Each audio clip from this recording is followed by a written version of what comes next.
right? So the inaugural panel of Daksha Conclave 2021 is on data, rights, risks, and innovation, and balancing between these multiple, parameters. Let me begin by introducing Malavika Raghavan, who is the chair for this panel. And Malavika is, of course, faculty at Daksha Fellowship. And in addition to that, or beyond that, is in fact someone who, till a very few months ago, was heading the Future of Finance initiative at Dwara Research. She's a lawyer by training, focuses on the challenges for regulation on consumer protection, financial inclusion, and stability in India, given the rapid digitization of financial services. And in addition to that, of course, works on many other areas, emerging issues for policy and regulation at the intersection of technology, finance, and inclusion. Malavika began her career at the global law firm Allen and Overy, spending close to 6 years with the firm based in London, primarily in the international debt capital markets practice. During this period, she was also seconded to the Financial Markets Law Committee established by the Bank of England, working on issues of legal and policy uncertainty in the wholesale markets. Since then, her experience on projects for the social impact investors, Acumen and Big Society Capital, have focused more on inclusive finance and enterprise. Malavika is a 2018 Fellow of the prestigious Chevening Financial Services Fellowship at King's College London and a 2016 Fellow of the On Purpose Social Enterprise Leadership Program. She is a member of the Asian Privacy Scholars Network and a member of the steering committee of the Data Governance Network in India.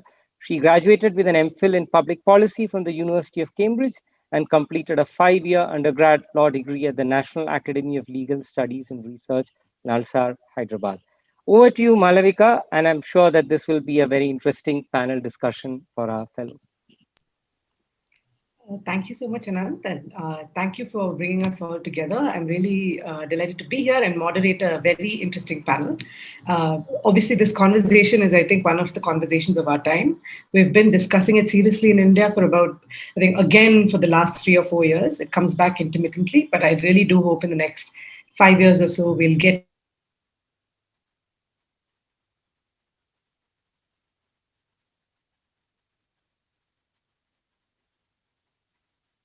really focus on innovation. I have an excellent panel who I'm just going to quickly introduce, but I'll also invite them to introduce their own work in their own words when they begin their comments, and we go through our discussions. First, we have Mary George Maila Dumpara, who is a general counsel at Zoho Corp. She graduated from the Ambedkar Government Law College, Chennai, joined Zoho, which was then called AdventNet, as the only in-house lawyer in a software company, which is, I certainly hope there are many more of you now.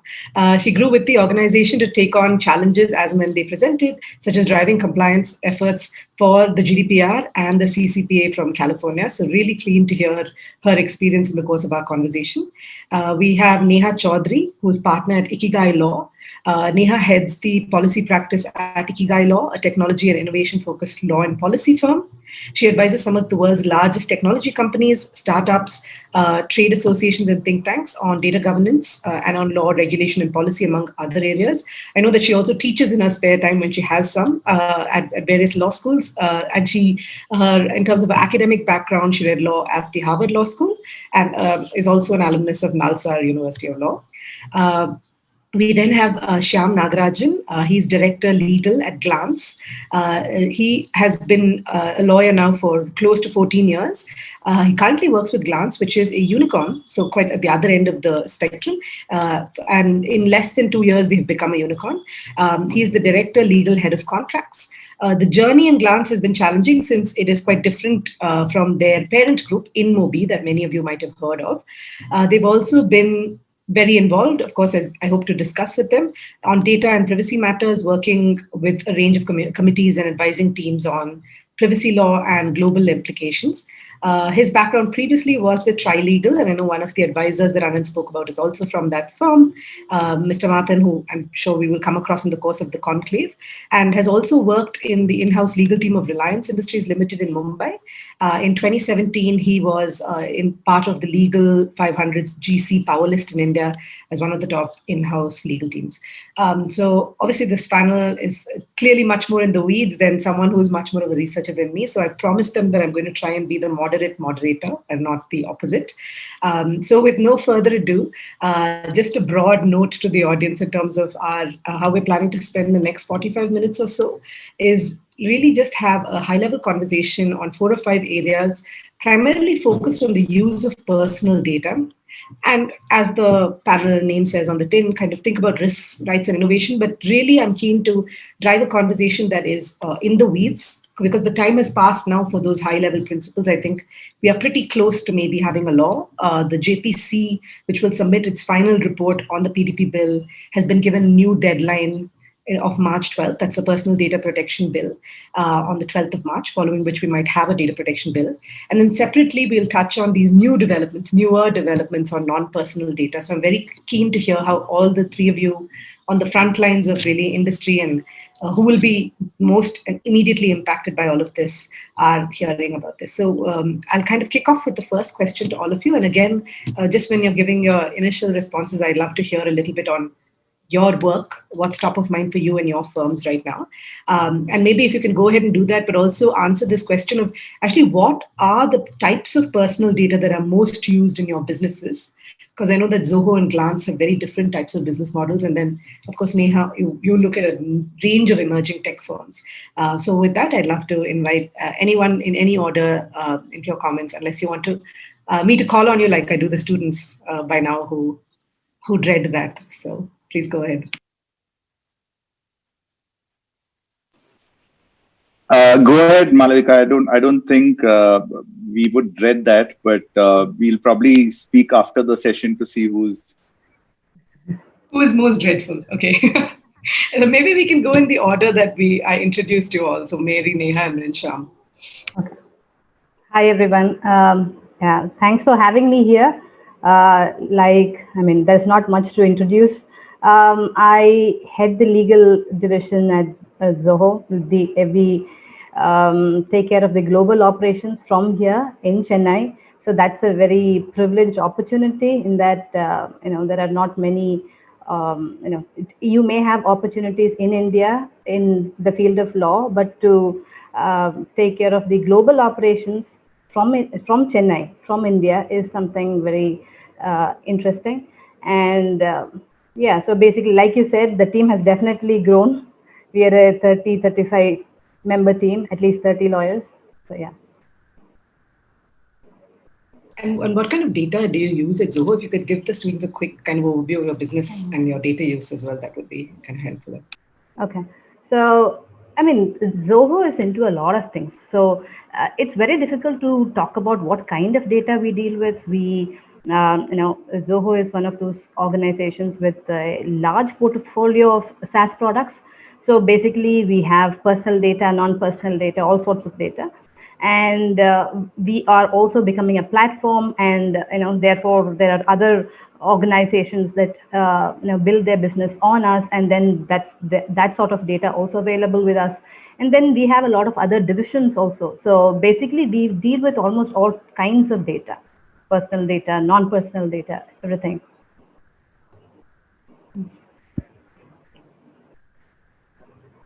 I cannot hear you. Yeah, I'll pass it on to Neha. So I'm happy for Neha to kind of come in next. Thanks, Malavika. Hi, everyone. A very good morning. Thank you, Anand, for having us here, and and many congratulations to you and the team at the fellowship. I know this has been very close to your heart, so it's really nice to see it it having kicked off in full swing. Yeah, not too much to add to what to the introduction that Malvika was very kind enough to give. We are a law firm entirely focused on technology and innovation-led businesses.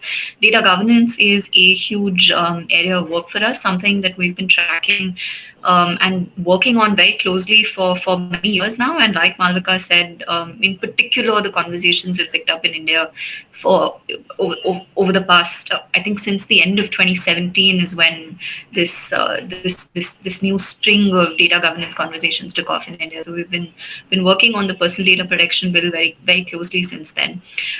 In fact, one of the interesting things that we're now seeing a lot of companies do is proactively try and comply with the Personal Data Protection Bill, or what will hopefully soon become the Act, from a good governance and best practices point of view, by looking at global standards, most particularly the GDPR from the European Union, and trying and seeing what are some of these good principles that they can abstract out of the GDPR and get ready to comply with India's personal data protection law as well.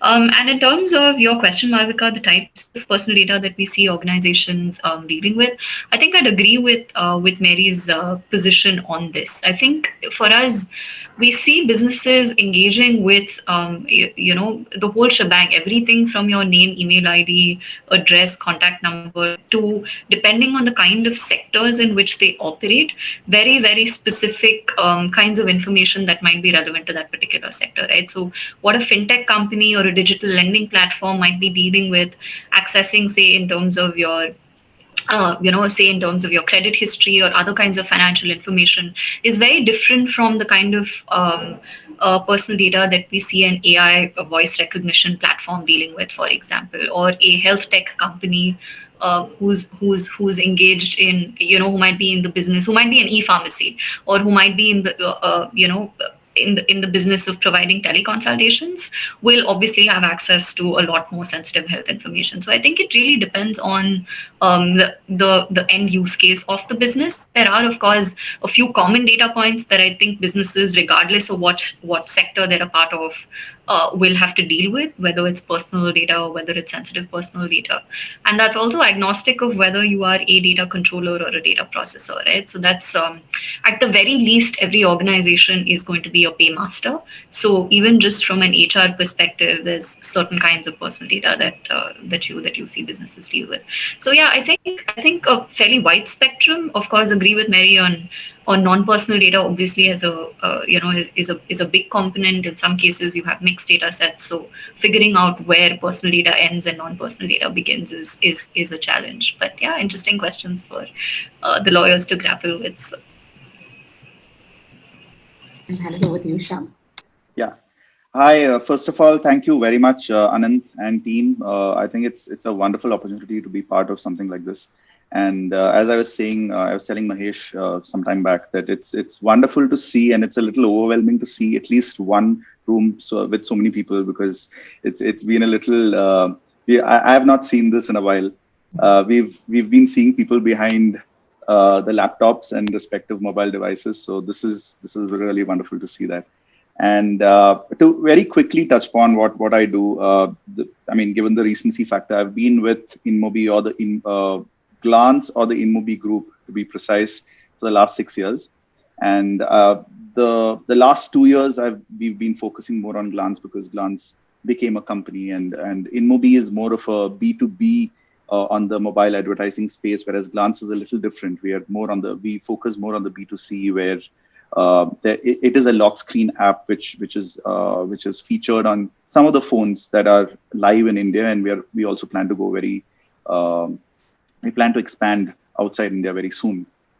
It's very interesting, because when I joined InMobi in 2014, I didn't know, I wasn't well versed with the data privacy aspects of or at least the nuances given, because at that point in time, I think data privacy was there. I had my background from Trilegal, but we deep dive into it when the entire GDPR was introduced, And it was like an iconic day for us, at least in 2000. At that point in time, for us to go live on May 25th, because on May 24th, we literally, it was like running a race and ensuring that we are compliant. So it was quite a dreadful night, but we've come a long way from that. And again, Glance is a different animal, so to say, because the kind of we focus on India, and we as in-house counsel always have to like blow hot and cold, because there are many times when we need to like tell the teams as to what needs to be done. The good part for us, at least from an organization perspective, is that InMobi is GDPR and CCPA compliant, the California privacy laws. So therefore, for us to prepare, and we'll touch upon it more as we speak further on this panel, but for us to prepare ourselves for the PDP has not been very, very difficult. But the other challenge is the fact that we really don't know what the final text is going to be. So that's something that I have my fingers crossed. But having said that, the data that we use, at least on the Glance. So Glance is, we have a Glance platform, which is the lock screen, which kind of each time somebody locks their phone, you keep seeing feeds or you keep seeing stories or posts. We do not really engage in personal data, at least on the Glance side. We also have another application called Reposo, which is very similar to TikTok, because that's the easiest marketing call for me to do these days, to say we own Reposo, and when people have blank faces, all I need to say is that it's very similar to TikTok. On the TikTok side of things, we do collect telephone numbers and names, but we ensure that they are separately stored, and there is some amount of discipline thanks to the learning from, say, a GDPR or from the CCPA perspective. But on the Glance side, and which is primarily our focus, we do not know whether the user is a Malavika or a Neha or an Anand, for that matter. We just know that this user is interested in cricket, or this user is more interested in fashion, or this user is more interested in news, and this user probably is in Bangalore or in some part of Karnataka, and this user probably likes to unlock the phone maybe 15 times a day or 20 times a day. So that's the minimum that we have started with, but it's an ocean out there. That's fascinating, because I think I was once in a panel with a credit data company, actually, and they said they rely only on behavioral data, not personal data. And they said it's what you do, not who you are. But I guess what's interesting is behavioral data different from what we've thought of as personal data previously? And that's one of the boundaries I think this law will help clarify. Maybe we can, I was going to ask for a straw poll on which of you think that a law is required for personal data use, whether that's behavioral or kind of personal identifiers. I don't know if there's anyone who still thinks a law is not required. I know people offline who will tell me that we don't need a law. But if anyone is brave enough to declare that on this platform, I just quick show of hands from the panel. Do you all agree that a law is required, or any different opinions? I think a law is definitely required, and especially as an organization that has complied with the GDPR, CCPA, looking to comply with a lot of other laws also out there. We see this as something that increases trust with customers, and then we also feel that this is actually bringing value to the customer. And for example, Zoho, when GDPR was coming into force, we said that the data subject rights that are available in Europe, we will make them available to everybody, all our users. So we wouldn't, just to let people exercise their data subject rights, we would not check whether they are from Europe or not. We felt everybody should have that right. So this is something that we welcome. And I think, a lot of businesses now really see this as an enabler. Yeah, I actually agree with that. And that's also been the experience that we've had working with a lot of companies who are looking at the legislation. I think the contours of the law is a whole other animal, Malvika. I don't think in principle people will disagree with whether or not you need a personal data protection law. I also think from a business certainty standpoint, right? Of course, there's the good governance and regulatory practices standpoint, but also as a company, and perhaps my colleagues will be better placed to speak about this on the panel. But I mean, if you are a multinational company, it becomes really hard to comply with differential data protection standards around the world. If you have to keep tweaking to localize. Of course, it depends to a certain extent on the scale of the business. But I think that if you were to look at what kind of legislation, this has been a recurring ask. Law is good, but can we have it principle based and as far as possible, have it comply with the international standards that have evolved so far. So it just makes it easy to function as a business as well. Yeah, I mean, before I start, I just wanted to say, Mary, could we adopt some engineers and some teams from your company? Because many a time we struggled really for us, at least during the GDPR time, for us to implement the fact that this is not something which we should only limit to the European side of things, and we've come a long way again. But I think increasingly now people feel that there is a method to the madness, and that there's something that you need to implement and you need to follow. And the privacy by design is actually a welcome change even for us, because thankfully we've been able to implement that across the organization, saying that try thinking of building something or having the infrastructure from a privacy perspective, rather than trying to catch up with privacy or trying to catch up with the data rights at a later point in time, which kind of muddles this entire thing for us. My opinion on the law, definitely, I think we need a law. I mean, if you had asked me this question probably a few years back, I don't know how I would have answered this. But now I feel that everyone is really, at least wants to be aware. Like, otherwise, why would you think that a leading social messaging company would have had a one-page advertisement a few weeks back about how they treat privacy, and like it was there in all leading newspapers, right? So that's how the public is, and that's how I think people are across the globe. It's not just India, and especially after GDPR. I mean, at least I'm sure when GDPR came, I was one of the first to say, do you really need this kind of a law at that extent? Because I felt it was a little too harsh. But I have my views a little changed now. And definitely we need a law, but I'm really, like I said, my fingers are crossed on, I really want to see what the text of that final law is, because it has gone through a little bit of a changes, especially since I think the kind of the framework that Justice Sri Krishna Committee came up. And then when I saw the bill, I was a little taken aback. So I really want to see how that law will formulate and will take shape. But a law, nevertheless, is definitely required. That's really fascinating to hear. And especially, I think, on this idea of how things have changed in the last even 3 years, right? Like before GDPR came into effect to now, from 2018 to just beginning 2021. And I think part of this is being driven from the bottom up, because I think the way that our polity is being run, our businesses are being run so much kind of data-driven, social media-driven, but also other kinds of very data-driven living, I think, that we have right now. But maybe I'll just skip ahead to one of the things that all three of you picked on, because when we were talking about, one of the things I suggest we discuss was this idea of like cross-border compliance or cross-border data flows, especially for Indian businesses, but also businesses in India. I'm very keen to hear, obviously the new bill, the last I heard, there were 89 changes proposed to the last draft that went into the JTC. So things will change. So I don't really want to get into specifics unless we'll come to a wish list sort of conversation. But given where you are dealing with compliance matters, where do you see the biggest flashpoints across regimes? Are most companies just gold plating to GDPR and saying, if we are compliant with GDPR, we'll be compliant across the board?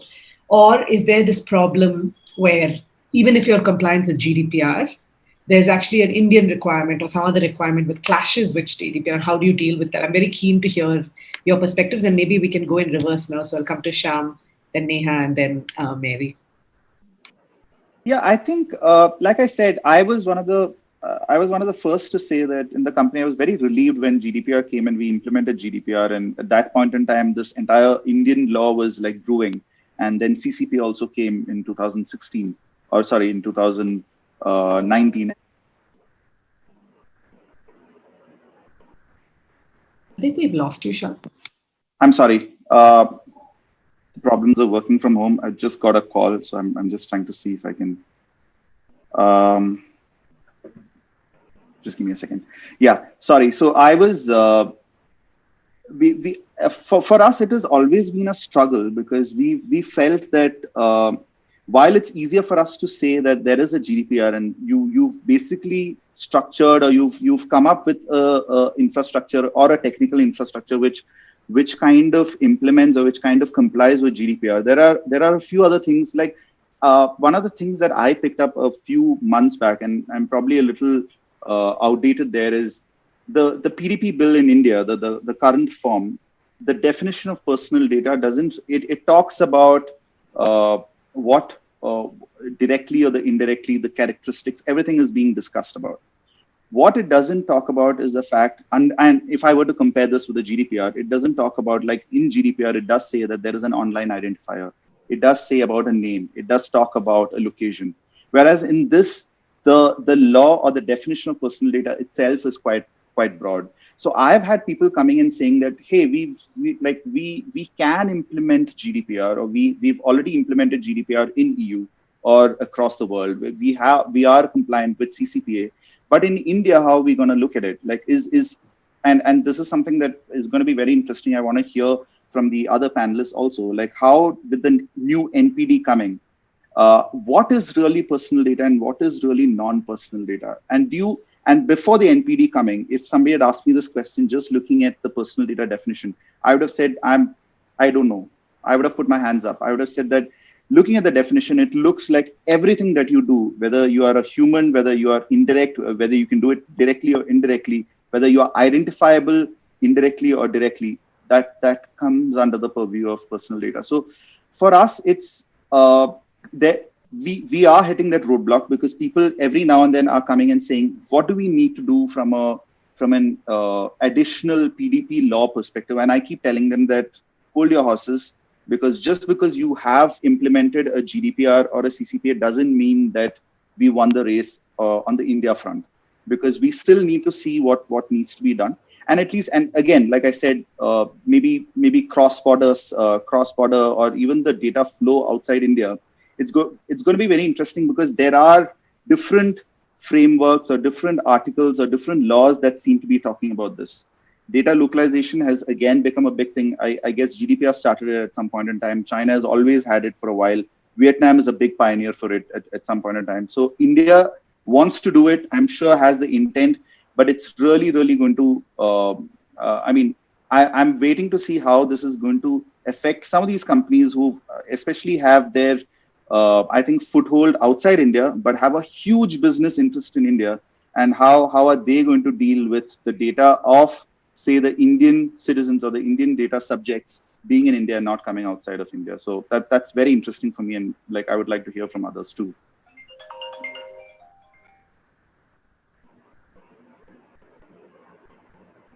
Let's pass it on to Neha. You can go ahead.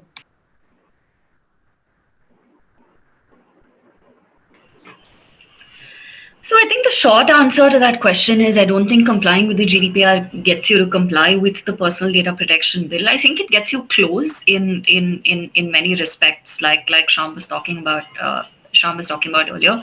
But I think that there are at least immediately that come to mind about 4 or 5 fairly, I would say, critical points on which there are differences between the regime that we are likely to see in India and what you see in the GDPR and potentially in a lot of other personal data protection statutes elsewhere in the world as well.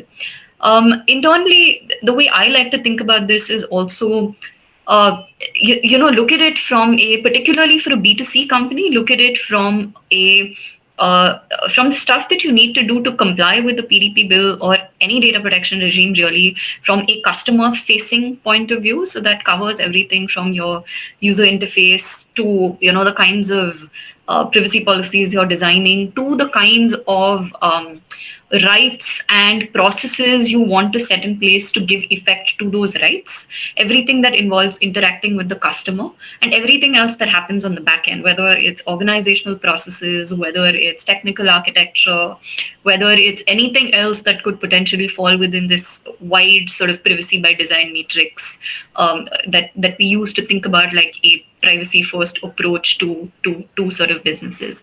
And I think when it comes to the first bucket, in terms of interfacing with the customer and what's likely to be the experience of a customer dealing with any B2C business, I think to that extent, we're likely to see a fair amount of overlap that the Personal Data Protection Bill Act, whenever it comes in, has with a lot of other regimes around the world.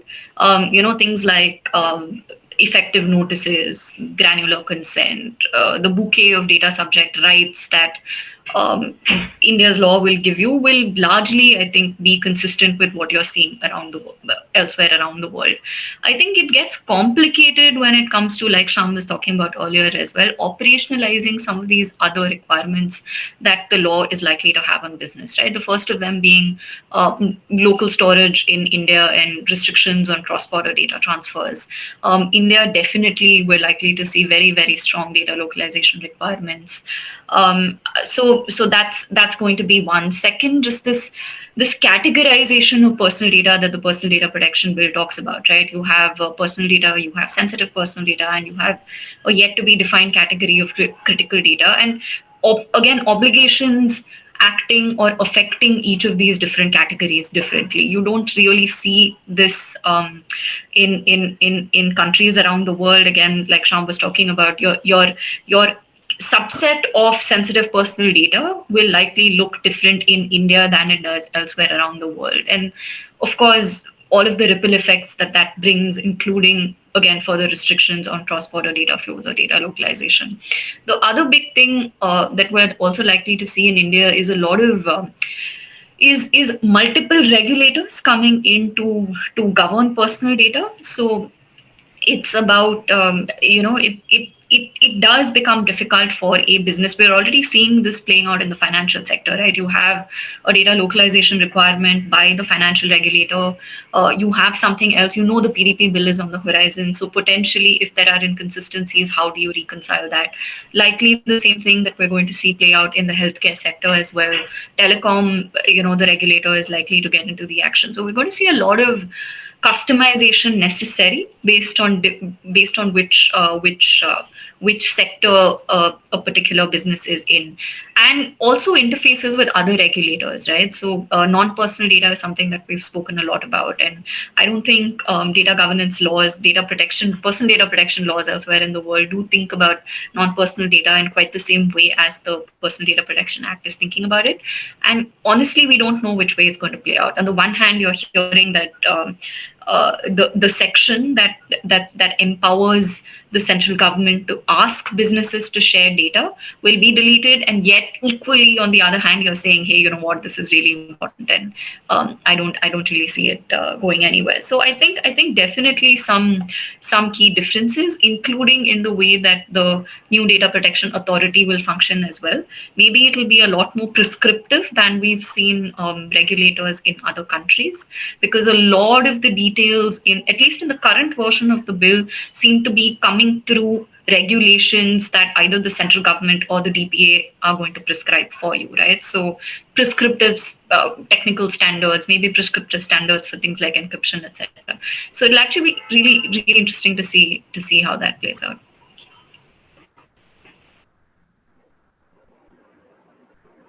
Go ahead, Mary, if you wanted to share anything. Yeah, definitely. So I think most of the points are already covered, but something that I would like to touch upon is the localization requirement and how we view localization requirement at Zoho. So, I mean, generally we hear that businesses are against localization, but at Zoho, we have sort of the opposite stance on this. We feel that localization will be good. It will actually help businesses, and it can actually help even comply with law enforcement requests. See, one of the issues around one of the reasons why localization has been required, I guess, is so that there is the data is present in India, and then the authorities have territorial jurisdiction over that data, and they can ask for that data. But the kind of challenges that an organization that bases its entire servers in somewhere outside India would be, say, in the United States, you will not be able to respond to law enforcement requests even if you would want to. And this is something that we face, and then we felt that building local servers will be very important, and that's something that Zoho has already started. So not just in anticipation of this law, but we felt that localizing Indian people's data in India is going to be beneficial for everybody. I mean, and it reduces the conflict between law enforcement requests for data and the business. So that is one aspect that I wanted to share. Another aspect that I see is I really wish the personal data protection law that will be enacted in India is really consistent with the other laws out there, especially GDPR, because the entire Europe is covered by that particular law. And those are very important markets for Indian companies. And if the law in India is deemed as adequate and by the European authorities, in case they do, then that would be a huge plus for Indian businesses, because then they can really tap into that market. Right now there are so many challenges in that you cannot access data from, say, India. You cannot store data in India if it relates to any European data subject. So these kind of issues are there, and I feel if we really achieve some sort of consistency with the laws that are out there, then it's going to be helpful for businesses in India, and that's going to be a driver for growth in India. Just wanted to add one point there, and again, I'd actually echo what Mary was saying in terms of it's the need for us to have that kind of harmony or that kind of a marriage with other jurisdictions also. And it's very interesting because when this entire US-EU privacy shield came, it was like one big bridge that happened between Europe and US.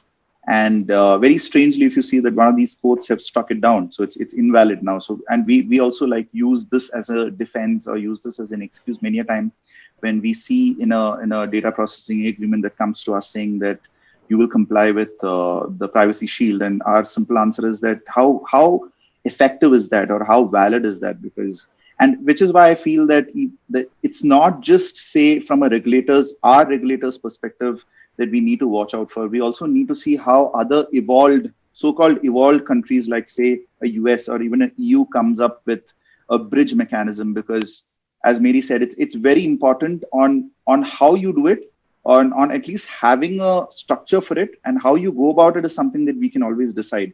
But you need, and I always believe in that you need to have something in place. You can always evolve or you can always build on it, but you need to have a basic structure in place so that you don't start scrambling for it when the actual need arises. Yeah, and that's, I mean, on the one hand, I think so lots of issues have been opened up in the last sort of 15 minutes of our discussion. And I realize we only have 10 minutes to wrap this up and move towards the presentations. If I can just go into a couple of points that have come up. So on the one hand, it seems to me when we look at what happened with Schrems II and the Privacy Shield and the arrangements that the EU had with the US, as well as our own adequacy, under the GDPR, I don't know if India will be considered adequate. I think past efforts have failed. But broadly, I guess, to people who are not as engaged in this space, it seems like there are different regulatory strategies to data protection, right? So the EU definitely is embedding certain principles and kind of exporting those principles, not by saying, keep Europeans' data in Europe, but saying, take Europeans' data if your regime is as good as ours, right? That's their strategy. Whereas it very much seems like China has a very different strategy, which is just like Chinese data is not leaving this country. And then, of course, the US is very much in, the regulatory strategy is to embed free flow requirements in all the trade agreements. And they don't want to have any protection in that respect. They do agree to the broad principles, but there isn't the sense that where the data is, or how it's treated should be the matter for a US government to be, or any other government to be engaging at an international level about. So given that we have all of these different strategies, I guess one thing I was very curious about is this idea about law enforcement data access and commercial data use. And the reason I wanted to maybe get your thoughts on that is, this is the exact reason why the EU-US Privacy Shield failed, because the EU court felt that once Europeans' data goes into the US, the investigation agencies there are going to be all over it, and they're not going to have human rights protected, right? And I think that will eventually become quite an important area for our debate, even though technically the PDP bill is not, they've got carve-outs for law enforcement, but those carve-outs are really wide.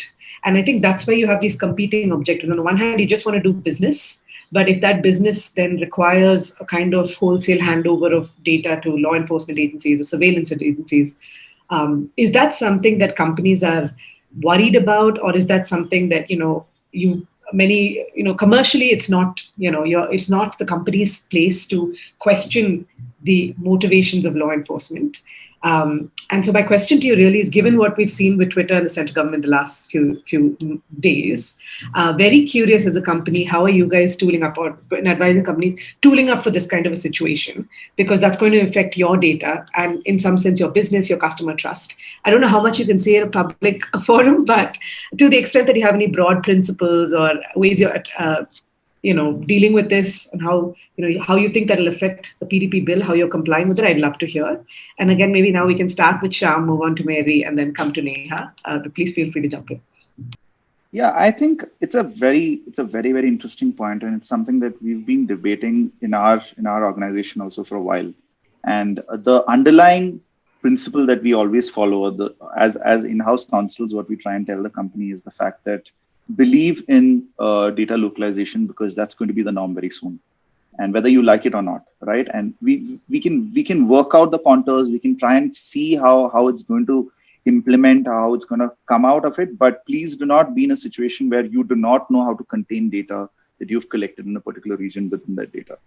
And I had an interesting chat with the Uber team a few years back, where we were negotiating a contract where there was a data transfer, and my question to them was, when I realized, because we were talking about, at that point in time, I think I was wearing my InMobi hat and not the Glance hat, and my question was that you are a taxi company, or you are a company which has so much of data of the Indian users.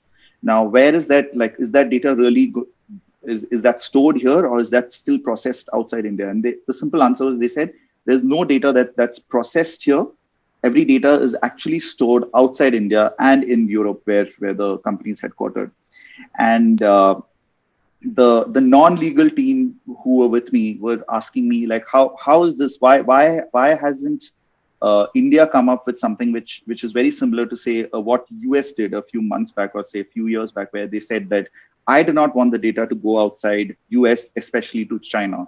Or say, for example, in our case, I mean, like I said, it was a very naive question, saying that why isn't the Indian government being very particular about the fact that there is some data, there is some Indian users' data which is not actually contained within the region, and it's actually going outside.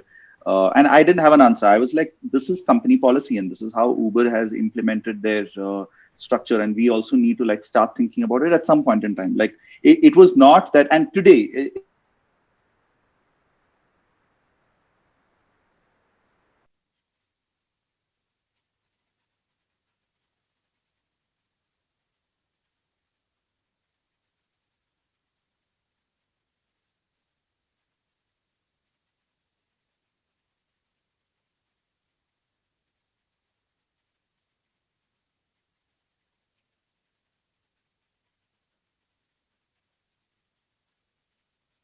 2018 GDPR and 2020 CCPA, we have been able to come up with this structure saying that be ready for it, be ready. And we have somewhere, we acquired a company in 2018 in the US, which is a subsidiary of Sprint in the US. So we had the FTC and the sister concerns telling us very clearly that the data of the US data subjects, which are within that company, will not come outside US. It will not be mingled with InMobi India teams. So we had to build a Chinese wall, or we had to build the technical infrastructure in such a way that that data is not accessed outside US.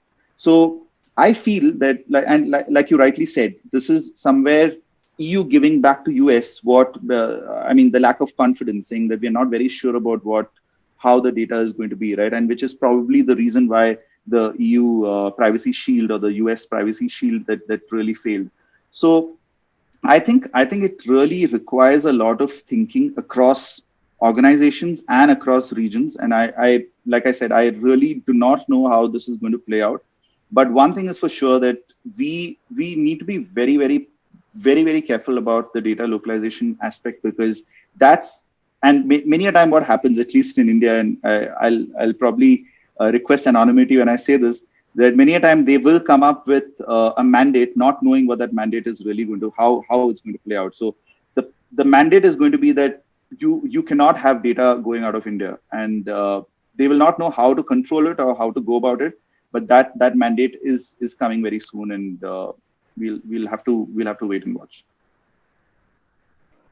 Yeah. To build upon what Shyam was saying, so yes, localization is going to be extremely important, and it would be interesting to see how the issue between EU and US gets resolved. First of all, because there is a lot of business happening between Europe and US, and they will have to come out with a solution. But I don't see how there is an easy solution to this. And one important thing is, at least now, the last version of the bill that I saw, it was a serving copy of the data that was required to be in India, that is required to be localized in India. So which means that, we can still have other copies of the data outside. So all we want is just one proper copy of the data here. And but we could have a situation where data cannot be taken outside India. So right now it's only for the sensitive and such categories of the data that cannot be transferred outside India, is how I understand it. So it would be interesting to see how all these things, how these issues get resolved, especially for an organization like Zoho, the conflict between having to comply with law enforcement requests for data, and also at the same time protecting the privacy of the individuals.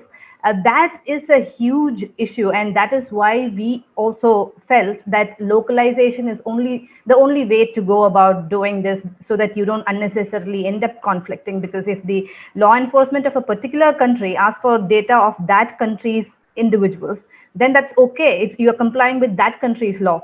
But when you have individual in one country, but the law enforcement is in another country, then these sort of conflicts do arise. So I think the model for the future would be to localize data in these various countries.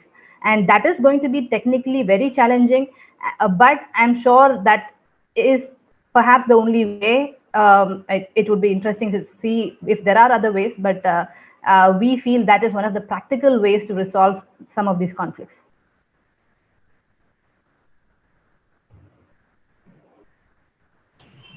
Yeah, I think I agree with almost everything that Shyam and Mary have been speaking about earlier.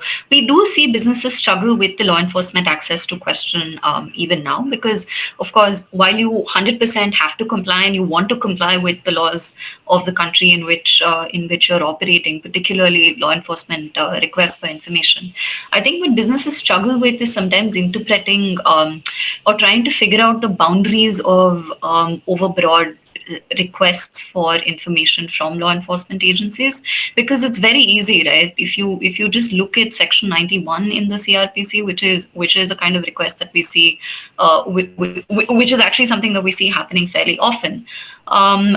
So how do you interpret that? And then it falls to, of course, the business to try and interpret that such that you are complying with the spirit of the requirement of the law enforcement, information access request, while at the same time you're mindful of the fact that you do have a duty to your customers, and protecting privacy of the people that you're interacting with on your platform is extremely important, right? Particularly in sectors where data is that sensitive, and really it's in many ways the DNA of the organization. So whether it's a fintech platform, whether it's a social media company, the entire relationship there is built on trust and the use of customer information in good faith for limited purposes, so on and so forth.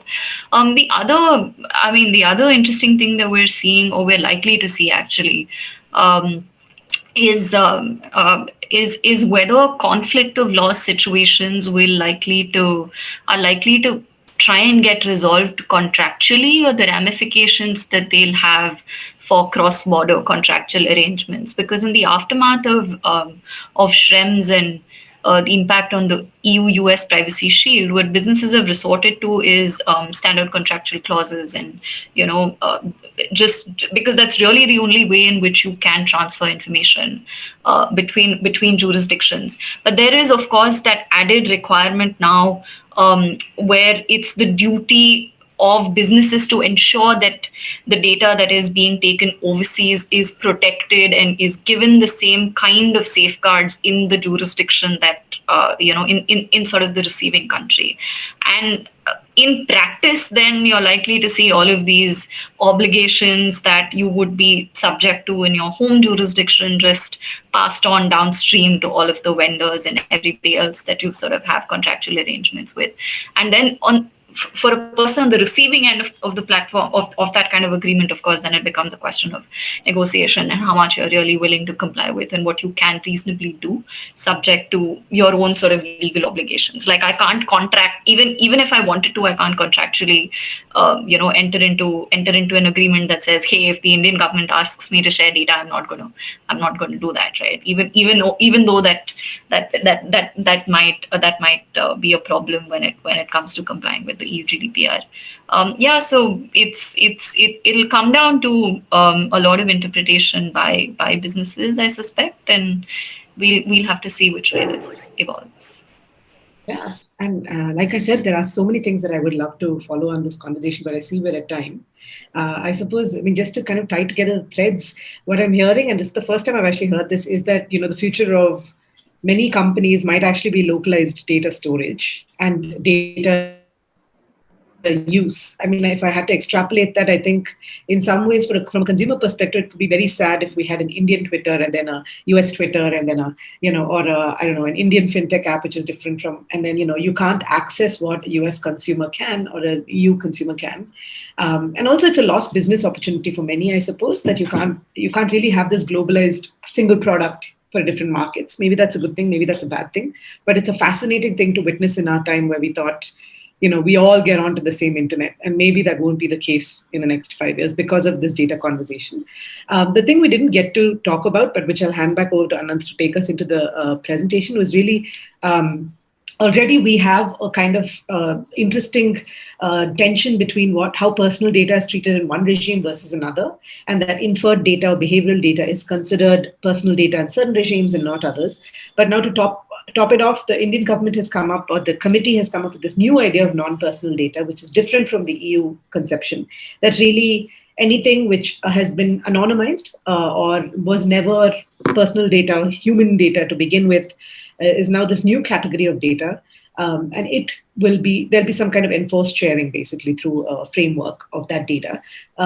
Many questions have been raised. I think one that I have been struggling with myself is how much of this kind of data will actually exist, because we have such mixed data sets and intrinsically mixed data environments currently. Even IoT data, traffic data, which we think is not linked to a human being, ultimately often is linked to a human being's phone, their geolocation, etc. So really the big question is, how, for whom is this sandcastle being built, I suppose. But maybe that's what the students will help us answer in terms of, is it valid to regulate this? Is it a good regulatory category? And for that, I'll hand back over to Anant. I think we have about 20 minutes of that, and then we come back to be grilled by this panel. So we will begin the group presentation straight away. Shanton, maybe we can start. Good morning, everyone. My name is Akansha Prakash. My group comprises of Abhishek, Arinjay, Fatima, and Srishti. And it is an absolute delight for all of us to share the panel with such distinguished guests. Our topic for discussion is regulation of non-personal data. I will give you a quick overview of the contents of our presentation, which includes the current legal framework for non-personal data, key substantive and procedural components for the suggestive framework, a brief analysis of the report of Committee of Experts on NPD governance framework, and our final set of recommendations. When we talk about data, it is very clear to understand that data being borderless and accessible sovereign states often face the challenge of governing and regulating data. Across civilizations and generations, we have witnessed how evolution is inextricably linked to the exchange of information and ideas. That is exactly why free flow of data is crucial and regulation is inevitable. In the context of understanding data, it becomes important to think through the impact that such data type creates. Such impact has led to the need for segregation in terms of personal data, critical personal data, sensitive personal data, and non personal data. Good morning. I will be delving into the current legal framework surrounding non personal data. Now, India does not have a standalone legal framework to protect non personal data and information which is shared or received in any electronic form. Now, though protections are available, they are contained in mix of statutes, rules, and guidelines. Now, the most prominent provisions are contained in the form of the following that are mentioned on the slide. Now, the Aadhaar Sharing of Information Regulations of 2016 contains provisions on restrictions of sharing of identity information and information which could particularly also form part of a mixed data set, as the panelists have already discussed in terms of personal data and non-personal data. The Aadhaar Data Security Regulations of 2016 contain provisions where information security and security obligations of personal and service providers are provided for. Interestingly, the Copyright Act also provides and affords protection to databases as copyrightable works, and the sharing of which can be facilitated through licenses. Moving forward, we have the following policies which govern data collection and sharing within the banking and financial services industry. The most recent of which is definitely the SEBI data sharing policy of 2019, which contains provisions on sharing of historical and anonymized data, and wherein data seekers are required to adhere to relevant regulatory requirements such as that of non-disclosure, which is interesting, because in order to prevent the whole idea of misuse and unauthorized access to data. Then we have the RBI guidelines of 2016, wherein they proposed for a dedicated department on data sharing and management of certain cybersecurity risks. In addition to this, we also have the IRDAI guidelines on information and cybersecurity of 2017, wherein certain which allows secured sharing of user data with third parties, and this is purely for business purposes. Moving on to the telecom sector. Now, this is where it gets a little interesting because we have after the BFSI sector, telecom is one of the biggest sectors that is driven by data, definitely. However, there's this glaring regulatory vacuum in regulation of metadata within this sector. The restrictions with respect to transfer and regulation of such metadata are done through the two that are mentioned on the slide, that is the Telegraph Act and the Central Monitoring System, and which primarily deal with messages, the interception of messages, which include mixed data sets again of personal data and non-personal data, as well as that of metadata. Moving forward, just to see how other jurisdictions are regulating non-personal data, we will briefly look at the European Union. So the EU has adopted a framework for free flow of non-personal data, which states that any data that does not qualify as personal data under the GDPR is non-personal data. Also, the EU regulation provides, where personal and non-personal data are not severable, the regulations contained within the GDPR shall be followed for the entire data set. The underlying objective is to enable non-personal data mobility seamlessly within the EU. Now, this is where it gets interesting because, without compromising the economic interests, innovation, as well as the data subjects' privacy rights. In similar vein, the European Commission has proposed putting in place the Data Act of 2021 that will regulate data sharing from and by governments as well as businesses, through certain appropriate incentives to balance out contracting powers, also which would enable the sharing of data through the principles of fairness, transparency, reasonableness, and proportionality, as well as non-discrimination.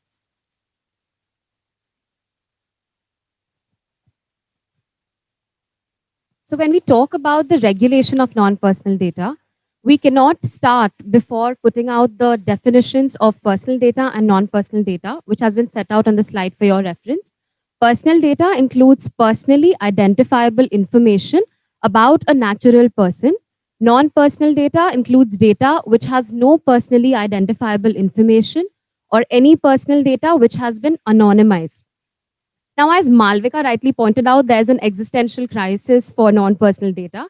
And as the panelists have already discussed, on a plain reading of the respective definitions of personal and non-personal data, the lack of watertight distinction is quite evident.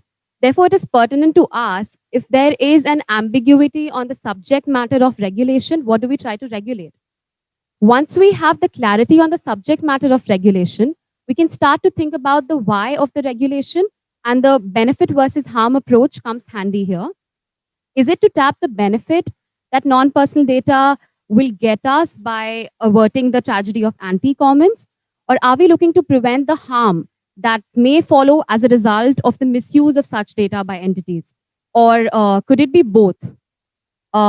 Benefits of any regulation can be achieved by devising a mechanism for regulatory body, clarity on the goals of such regulation, and the role of a regulator. We can already predict the possibility of conflict between regulatory bodies of personal data and non-personal data. Therefore, it becomes important to set boundaries and avoid conflicts. Over the years, we have seen judicial pronouncements which have provided us touchstones on which we could base the test of necessity before bringing in new regulation. It is a settled position that any proposed regulatory action must be necessary in a democratic society for a legitimate aim. While we understand that the regulation of non-personal data is necessary and it becomes important to start building towards the framework, it is absolutely important to enforce the PDP bill first. We will now look at the benefits of regulation, which we have set out, which include information symmetry, data economy, predictive analytics, knowledge sharing, innovation, and competitive differentiation. We would now like to discuss some of the ideal components of non-personal data regulation. To begin with, under the substantive components, we have enlisted the following, and I will be touching upon some of the important elements that we would like to discuss. Under access conditions, now concerns regarding access to data can be dealt with by imposing certain positive rules that focus on responsible market behavior.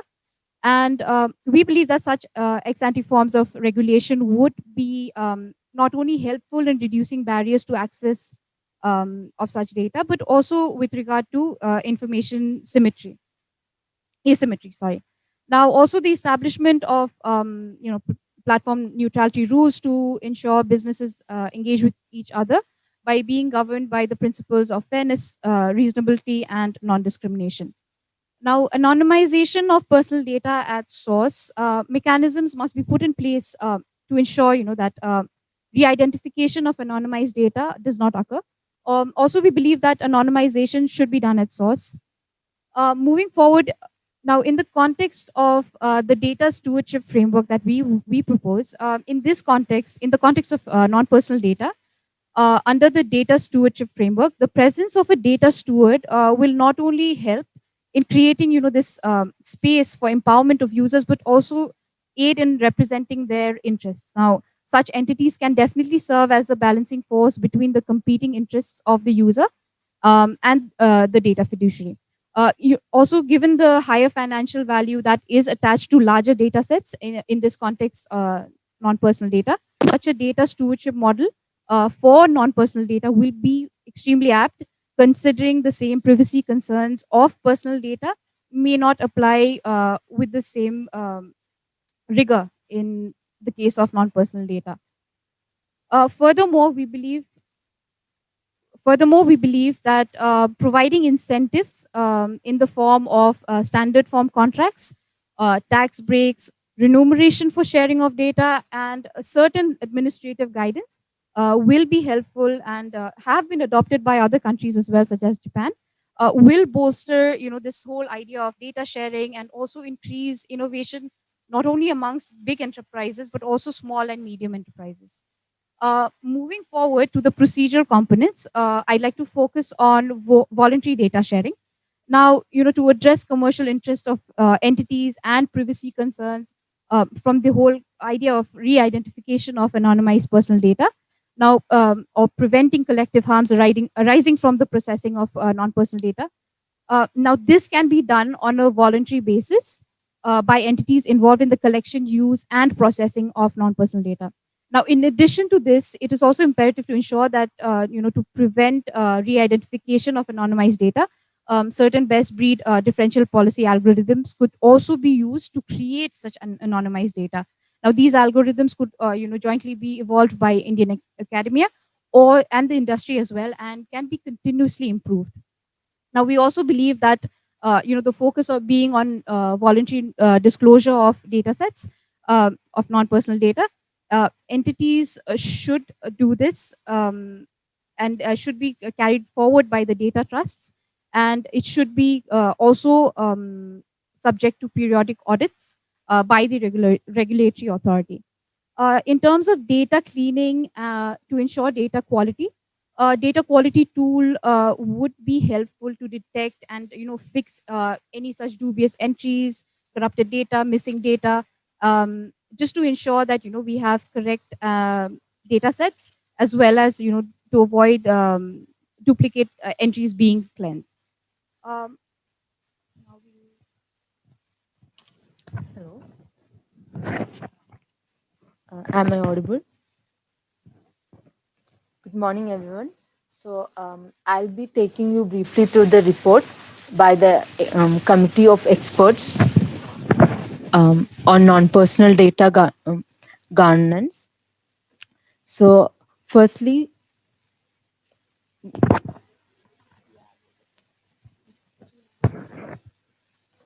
the report seeks to establish community rights over data. So as per the report, NPD is not associated with a specific data principle, but with any group of people bound by common interests and purposes. So therefore, the committee identifies the protection of community or group privacy as an important aim of the proposed legislation. This is a positive development as big data analysis has the potential to reveal patterns and trends which can be used to target groups and communities. Secondly, the committee defines and identifies new stakeholders like data trustee and data trust. So this community will set up a data trust and appoint a data trustee to manage the data of the community. And data principals will be exercising their right to derive value and eliminate harms from the NPD through this data trustees. And the data trustees may raise complaints in relation to the harms arising from the sharing of NPD relating to the community. Thirdly, the report talks about the sharing of high-value data sets. Now, high-value data sets are understood as to be data sets that are beneficial to the community at large and useful for various purposes such as policy making, job creation, financial inclusion, etc. So, and the report also refers to data sharing as provisions of controlled access to NPD for specific purposes and with appropriate safeguards. The revised report, could you go back? So a revised report again emphasized that the benefits arising from the NPD should not be limited to the entities that collect and process the data, like the data custodians. And therefore, these data custodians have an obligation to share the NPD when requests are made for specified purposes. And also, there is a mandatory, there is an obligation on the data businesses to mandatorily share their metadata. So the businesses are required to make all metadata with respect to the NPD they collect available for open access through a directory that would be managed by the non-personal data authority. And any organization registered in India will have open access to this directory. And again, data trustees may refer to the metadata to make requests for relevant subsets of data for creating their own HVDs, high-value data sets. Now, moving on to the gray areas in the framework proposed by the committee. Firstly, the segregation of personal data and non-personal data is problematic. Non-personal data has not been clearly defined under the report, and the delineation between personal data and non-personal data is of paramount importance to determine the scope and application of the regulation. And secondly, there is a risk of re-identification. So the external literature clearly establishes that most processes of anonymization are unlikely to be irreversible. Hence, the use, sharing, and processing of anonymized personal data is beset with a privacy risk for individuals and communities. So the protection of privacy of individual and community is the first reason put forward by the Committee for Regulation of Data. However, the committee has not adequately addressed the risk of re-identification and privacy threats in the report. And thirdly, the definition of community under the report is very broad. So the definition of a community is broad and is difficult to operationalize. So it is so broad that virtually any group of individual can claim that they form a community. And also it is sometimes not possible for the member to even realize that they form part of a community. So one of the first and obvious recommendations that we would like to give, and we refrain from listing it out here, is the enforcement of a data protection framework. We are possibly mindful yet in denial of our jurisdictional position at this point. There's an absolute lack of awareness with respect to data and privacy rights in India. Given the backdrop, ushering in a non-personal data framework can prove to be a futile exercise and add on to the regulatory uncertainty. We can go on to suggest the usage of procedural components such as end-to-end encryption in data sharing and the data stewardship framework. But a good starting point would be to acknowledge the lack of awareness and mechanism to support such a bold step. In India, our sectoral regulations are reasonably comprehensive and equipped with suitable enforcement mechanisms to address and safeguard underlying issues. It is not wrong to therefore assume that sectoral regulator will have a better understanding of the collection, use, and storage of non-personal data by the entities under their purview. Further, it is known that the privacy and security thresholds for maintenance of non-personal data is lower than personal data. It is in this context that we propose that amending sector-specific regulations for facilitation, collection, and sharing of non-personal data may be a practical way to go forward. With more power comes more responsibility. Sounds great, but doesn't work. Since we are entrusting sectoral regulators with such expansive powers over regulation of non-personal data, it may be a practical way to have a statutory authority vested with powers of oversight and supervision. This may be a crucial way to prevent the rise of sectoral giants as well. Srishti comprehensively explained the concept of data trust as part of the data stewardship model, and we recommend that such a data trust should be responsible for managing non-personal data. The fourth recommendation flows from our first point, and we believe that involvement of sectoral regulators will prove to be useful in the process. And finally, establishment of a data governance knowledge base open to all consumers and creators will help support data literacy, governance, and economy. We have set out the two possible objections to the framework, which include the fact that amending sector-specific regulations may lead to regulatory arbitrage and overlap, and impartiality and independence of data trust may be a thing that we'll have to deal with. We would like to conclude by saying that regulation of non-personal data is important, but it is equally important to time the introduction and enforcement of such regulation. Until then, the government and industry bodies can cooperate and focus on capacity and infrastructure building, data literacy, and understanding technological innovations better. Thank you.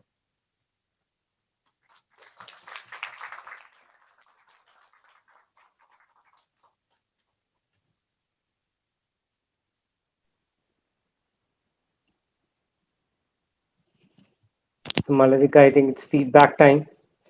Sham said he had to leave a little early. He has been called into work. Right. Okay, sure. Again, I'm going to quickly ask Neha and Mary as well if they're still around. If you had any thoughts or feedback. Very quickly, just in terms of my own feedback, I was curious to hear a little bit more about the students' model itself. But I think one thing I will say is my one pushback would be the assumption or the kind of starting point that this framework is necessary. In my view, that is not established conclusively that this is indeed necessary for regulation. And you mentioned that principle about logic and rationale and democratic kind of setup. So yeah, I'm just on the fundamental first principles, I'm not very clear on the necessity of this. I think there would need to be more work done to understand what are the objectives, how are they met through this, and not met by other frameworks that are in existence. And the other quick point that I wanted to kind of get more clarity on is this idea of data stewardship. What does a data steward do that data fiduciary or a data processor would not anyway do given the framework we have? So those were my 2 points of feedback, and any of the team members, I'd welcome them to respond. And I don't know if we want to go straight away, Ananth, to Mary and Neha's thoughts, or you would like to kind of do this one by one. Maybe they could respond to this point, especially stewardship. I think it's a very important query there.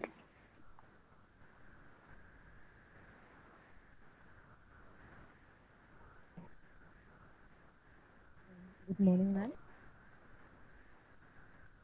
So under the data trust model, so it's actually a relationship of it's a creation of trust there. So but it is different, a bit different from legal trust, and this trust will be to manage the data the data of the community that they represent. So every community will be creating a data trust to manage the data that belongs to them, and they will be appointing a data trustee to manage this for the on behalf of the beneficiaries. So again, in the report, it's not clear how this system will work out, like how the trust will be managed, and in order to anonymize this data and to store and manage the data, they need financial support and everything. So it's not clear whether this community will be able to provide it or how the data trust will be managed. And then again, who will form this data trust? It's that it's by principle it's stated that the community will form, but how will the community come on to a consensus, and how they will form it, it's still unclear under the report. We also believe that such a model of data stewardship within the context of NPD will work because, given the higher financial value that is attached to such larger data sets, we thought it would be apt because what we mentioned that, the same privacy concerns that are plaguing the whole debate around regulation of personal data may not apply to that of non-personal data. So that's why we believe that maybe such a model could be apt in this case. But not in the form that is given under the report. Yeah, I just want to push you guys on that because what I heard from Fatima was actually almost like a rejection of the data stewardship model, right? And I agree with it actually, that it's not clear how the community will fund this model, how the community will know that they are a community, and so on. So I'm not able to see still where the support for the model comes from. And I guess my question was, how is it different from a fiduciary model, which is what any person handling the data will now be considered a data fiduciary, whether keeping aside the distinction between personal and non-personal for a moment. Why wouldn't that just work, to manage the data safely and securely? Why would you need a new steward is my question. So I'm going to ask you that again, and then I'll go on mute and ask the other judges to come in.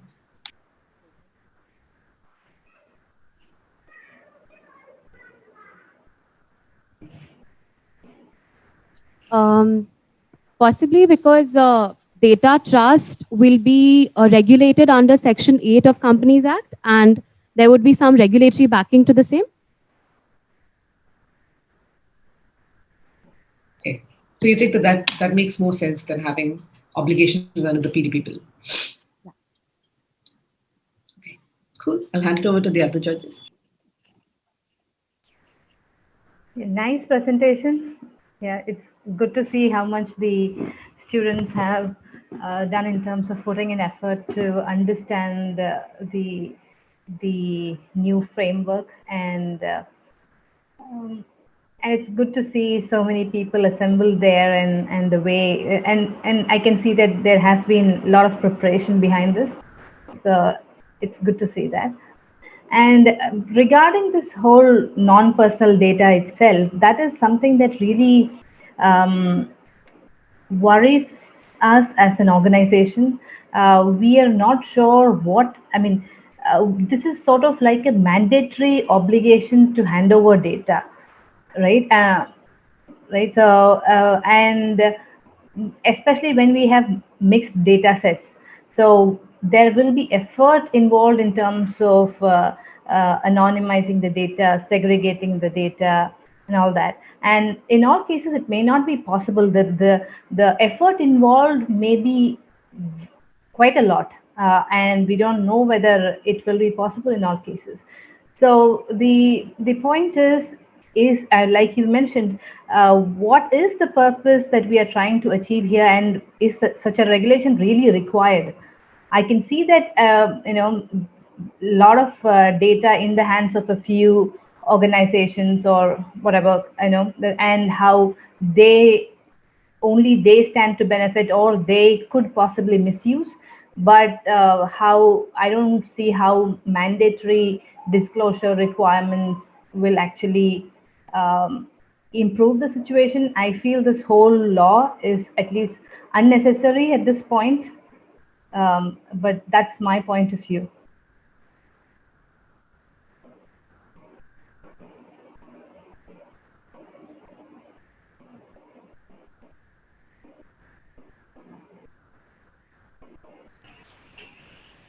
Do you want me to go next, Malvika, and then maybe, yeah, I think I'm going to agree with both with what both Mary and Malvika have said before me, right?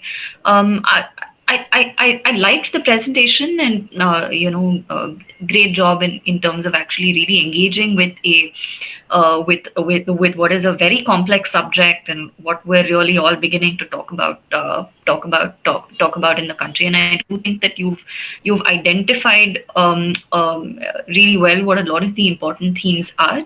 But again, like Malvika, I will go back to first principles, and give you my perception there, with and also the feedback that we're getting from the different people that we've been having these conversations with, including the industry, right? And I think it comes down to one: is there really a need for such a framework, like Mary was talking about earlier? And why is regulation really the first thing that we're thinking about? And whatever its manifestations be, whether it's in the form of data trusts or this new authority that you're thinking about setting up, and why can't the same one, what is the end goal that you're trying to solve, and why can't that end goal be achieved through other potentially least restrictive means? That's something that I will throw out as an open question for you folks to reflect on. That's one. Second, as law students or fellowship participants, perhaps a little bit more academic rigor on the legal and jurisprudential concepts that you're basing some of these assumptions on, including the question that Malvika asked about data trusts earlier, right? To me, this is sort of the chain of command. You're trying to hook data trusts into some kind of community, like a regime of community rights, where the data trust is going to give effect to or help this community really exercise these rights. But one, we don't really know what this community looks like Malvika was talking about earlier. So where in the law, and what do you use in the law to identify the contours of this kind of community, and also grant this community rights, right? For individual rights, we have your fundamental rights, and there's a fairly sort of strong jurisprudential backing to the way you think about personal information and all of its other manifestations, including control and so on and so forth. And I am not entirely clear, and it was not very clear to me from reading the report of the committee as well, as to what this legal basis is, particularly when there is a tension with other established constitutional and fundamental rights, right? Whether you look at the freedom of trade, whether you look at IP recognized as a constitutional IP recognized as protected under the constitutional right to property. And I don't think that we've managed to resolve those tensions satisfactorily yet.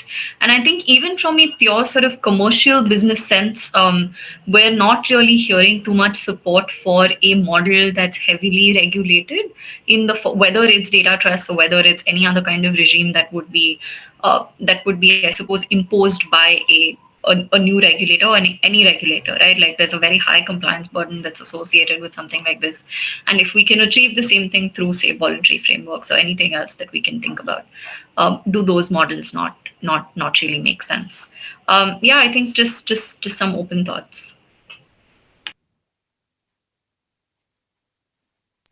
So I quickly want to kind of go back to the team. I don't know if you want to take a couple of moments, but anything that you wanted to share, given what you've heard from the panel as well. Or, if you just want to take a moment to look at your own presentations and any closing thoughts. And then I'm happy to, I see a few raised hands as well in the audience. So I don't know, Shantanu, if you want to kind of triage those comments to the team. Abhishek Jain, you can just talk, unmute yourself. He's one of our team members as well. So. Good morning, everyone. So I'm a part of the team and I'm a technology law and policy pathway fellow at Daksha. So I just had a few questions. So one would be that open government data, OGD platform and policy for data sharing within the government has existed for so many years now. And since government is also the largest holder of data, so do you think success and failures of data sharing on that front also led to the need to formulate the NPD framework for public-private sector? And the second question is that the report also mentioned India has rights over the data of India.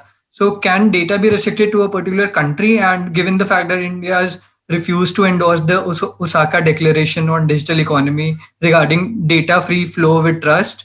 So how do you see that? Because also public good has to be non-excludable. So can it be non-excludable only for a particular country?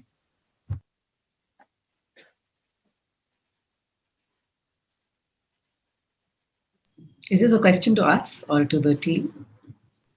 To the expert. I see Anand has conveniently gone off video as well. But first, I think these are all very good questions on first principles. And I definitely recommend if there's, you're kind of publishing these decks, I would definitely recommend having a section on first principles where you are laying this out, right? Public good, what definition are you using? Are you using the constitutional definition regarding the restriction of fundamental rights? Or are you using economic theory in terms of what is a public good? And if so, is the assumption that non-personal data is a public good? Because by no means is any of this like settled. Or I think those assertions haven't been called out in the report as well. So that's my kind of non-answer to your question, which is, I don't think anybody knows. I'm not quite sure what is driving this report. I think there was a strategic part of this, and then I'd love to hear what Mary and Neha say as well, because you're very much embedded in the commercial side and on the policy circles. I know for sure, Neha, you probably have had a lot more interaction. From my perspective, I think the geopolitical stuff, of course, is driving some of this, like the Osaka track and all of that. And India having this move towards a kind of Chinese model almost. But I think this is just a manifestation of that. I don't think that's the reason why we're having the NPD report. I think very much the objectives here seem to be something about Indian business partaking in multinational non-personal data sets, though it's not called out in those ways. But I think came up in the panel discussion. I think it's kind of like one hammer for all the nails. Like if that is the objective, I don't know, like this kind of framework might also adversely impact Indian companies, right? Who have created these data sets, who may now, as Mary said, have to weed out mixed data sets, which I don't even know if it's possible to have a non-personal data set purely. So spend that money and then also open up data that they have created and data sets that they use which is part of their proprietary information sometimes, to other companies. So I think there is some finessing there. I think the objectives of this, I don't know how much of it is geopolitical. I think it's just about competitiveness, but it's not really been translated into the substance of the report. But yeah, Neha and Mary, I'd love to hear your thoughts as well. Yeah, I think I agree with that. I definitely do think though that there is. I haven't made up my mind yet on whether this is a manifestation of the geopolitical issue or whether this is actually a little bit more strategic than that. Because if you look at this in the context of all of the trade negotiations that India has been a part of, including some of the stances that we're taking at the WTO, definitely data is a it's a strategic lever, and we've seen it be a strategic lever in multiple manifestations before that as well. Initially, I think it was data localization, local storage, cross-border requirements. Now non-personal data is a new manifestation of it. And I suppose the larger principle, like Malvika was also saying, is that it's sort of a little bit of a realignment of the world order when it comes to tech policy making, and you will see this idea of evolving rules for technology policy that are uniquely Indian or that makes sense for India playing out in different ways, and non-personal data is one manifestation of it. But it's also like a good I think it's also a strategic advantage or a lever that you can use in international negotiations and forums. And yeah, I think the two other things I definitely agree with Malvika: competition, or I think Indian industry, or good for Indian industry, is definitely one of the recurring themes that we see in the report. Interestingly enough, we've received a lot of pushback also from the Indian industry, from this report, where on this very principle of competition, in fact, where the perception is that this may also end up having opposite than intended effect. So yeah, I mean, like, data sharing as a principle is great. I don't think people are necessarily averse to it. But it's also that if you are going to, no matter what kind of a framework you put in place, there's a very real risk of the businesses, the Indian businesses or the startups that you're trying to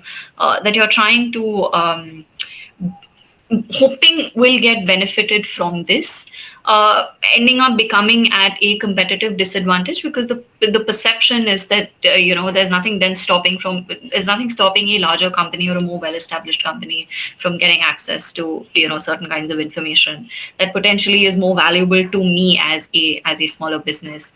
Also doesn't necessarily take into account the fact that it's not just IP rights over potential data sets that you have to think about, but it's also a lot of flesh, blood, tears, a lot of planning that just goes into determining from stage zero of what is the kind of information that I want to collect and what is the kind of platform that I want to create, right? Like, for every data point that a platform is collecting, a lot of thought goes into, is this really necessary? What am I going to get out of this? What are the different ways in which I can play around with this, so on and so forth.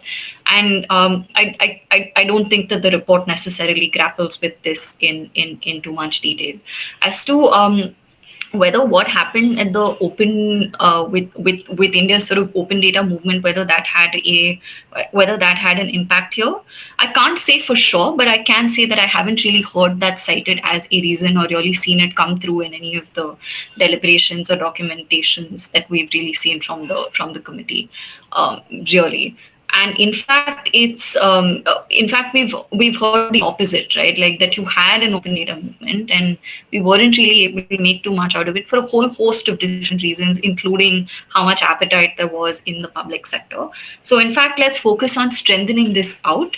And if you're talking about opening up data, then, well, the first step to start should really be the government, because it's public data. Because it's government information, and two, the government is potentially the largest sort of repository of data that you have today. So why don't we start this experiment in the public sector and then take lessons and evolve it to the private sector? So yeah, I don't think this is a direct answer like Malvika's, but some themes definitely. I definitely agree with both Malvika and Neha. And I think this is a very difficult question, and I think nobody really knows the answer exactly. And we can all make our best guesses.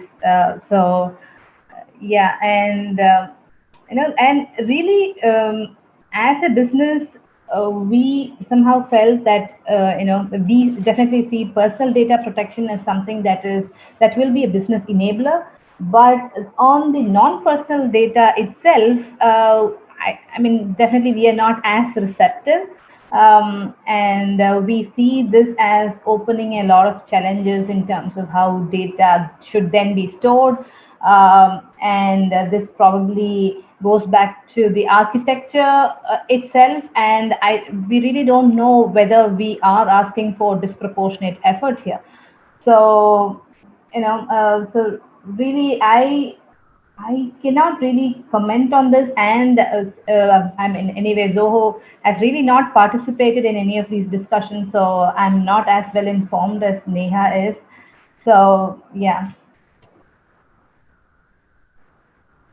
Well, thank you all for that. And actually, as I said, this is a interesting topic to have to deal with, and it's great that you guys are in a classroom when stuff like this is happening. I definitely hope that you continue to engage. There might be an opportunity.